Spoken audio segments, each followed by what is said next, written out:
from a different spot. Alrighty, so old Fluffy's got his dump truck. Daddy's girl is out for action because I got an issue with the diesel exhaust particulate filter. So it's got to go back to the shop. So I don't have a dump truck to run today, so I'm in the loading trucks. A little bit different of an operation. So I figured I'd give you guys a video and let you see what that looks like. So there's a truck coming around here eventually. That's gay. He might have stopped to take a whiz. I don't know. So, but not much of a going concern, basically. This is the sitting here in the loader. So this is Henro. So here we go with, I already had a scoop in the bucket here. So now we're gonna give him a load of stone to go back to the chipper. So these are called washed 8s. They're very small chips. They're almost about a 1/4 inch to maybe a 1/2 inch in size. And then they try to wash them so they're not that dusty. They should be fairly clean. Then that way the tar can stick to them. If there was too much dust on them, or you dig down too deep in the pile and get too much dust, then the dust will mess up everything and keep the stone from sticking to the road. Then the traffic kicks it off, and then you end up sweeping it up, and you've wasted your time, basically. So generally it takes 4 scoops to fill a truck, because this isn't a very big bucket.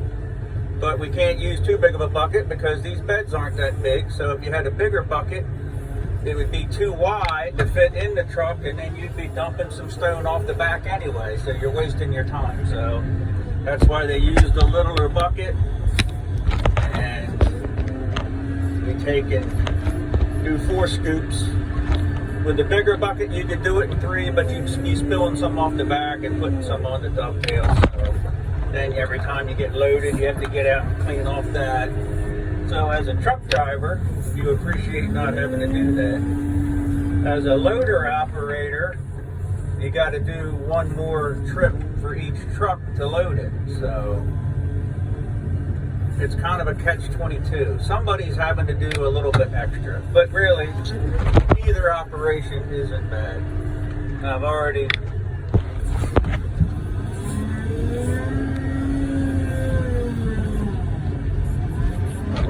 loaded a bunch of trucks. We're 1/3 of the way through the day, so not too bad. Loader's got air conditioning. It's going to be hot today. It's going to be like 95 degrees, but I'm not hating life or anything, because like I said, I got air conditioning.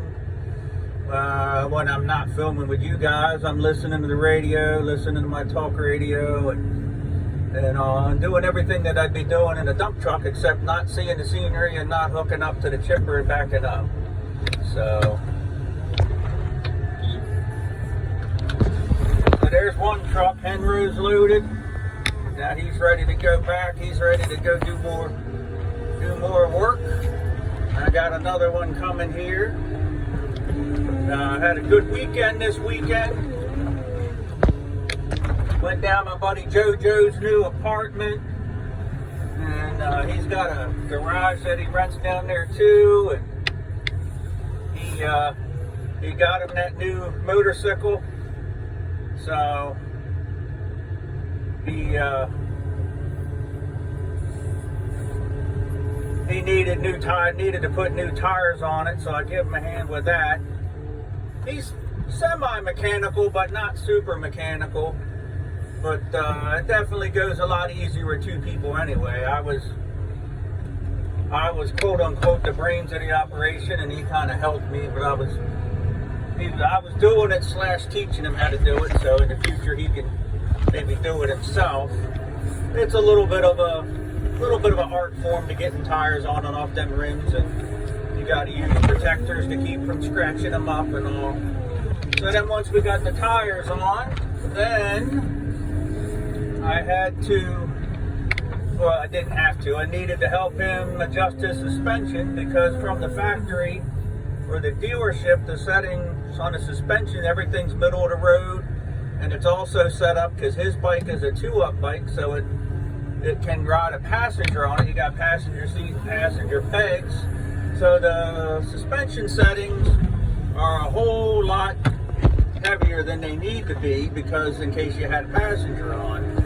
So now you need to adjust them, and since he's going to the track, it's got to be adjusted right, or else you're not going to be able to ride the way the bike is capable of being ridden because the suspension's not doing what it's supposed to do, soaking up the bumps and allowing you to accelerate and brake and corner and finish off the turns and all the way you're supposed to. So I helped him with that. I've done quite a bit of reading and track days over the years and adjusted suspension myself, so it takes, I'm not an expert at it, not saying that by any means. There's people that know far more than me, but I know enough to get by. What needs to be done and how it needs to be done, what the suspension should be doing, how to test it and all that stuff. But just like, it's kind of like honing. You can know everything or think you know everything there is to know, and you get the bike set up the way you think it's going to be, everything's going to be just great. And then the rider gets on the bike and goes out and rides, and then he starts telling you, well, it's doing this or it's doing that, and you need to go back to the drawing board and start adjusting some more because things aren't exactly the way they need to be. So, but I think we got his forks set at a pretty good starting point, and now the shock, we're just wait. I gotta wait. He's gotta get some spanner wrenches because it's got the adjusting collars for the preload on the rear shock. You need a spanner wrench, and we could if we had to adjust it, we could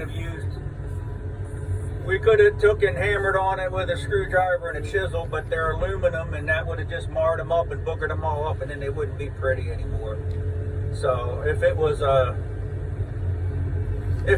old beat up street bike that he was just going to do track days with, and he didn't care about it being scratched up and not looking pretty, then I would have said, yeah, that's what we're going to do. We'll go ahead and adjust it because you ain't worried about what this looks like. And he would have said no. But since it's a shiny new motorcycle, or new to him, it's shiny and new, I'm not gonna booger it all up. So we'll get the right wrenches. So I gotta wait a couple days for him to get them, and then I can go back down there and help him adjust his shock. So that's that.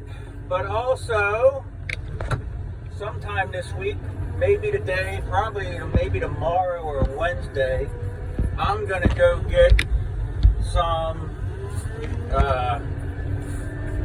big piece of 1.5-inch brass bar, and he might take and have a project he's going to do for me, which could be kind of cool. So we'll see how that turns out. I'm excited at the possibilities. Could be interesting. So that's about it. So this is my exciting day. Sitting in a loader, loading trucks, listening to the radio, and my sandwiches I packed this morning. So hope you guys are having a good Monday. Mine's not too bad, can't complain. Nobody cares even if I do,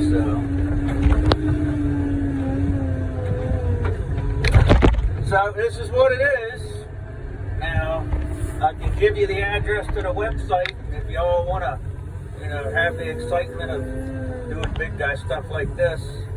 You can move to Maryland and put in an application and use me as a reference.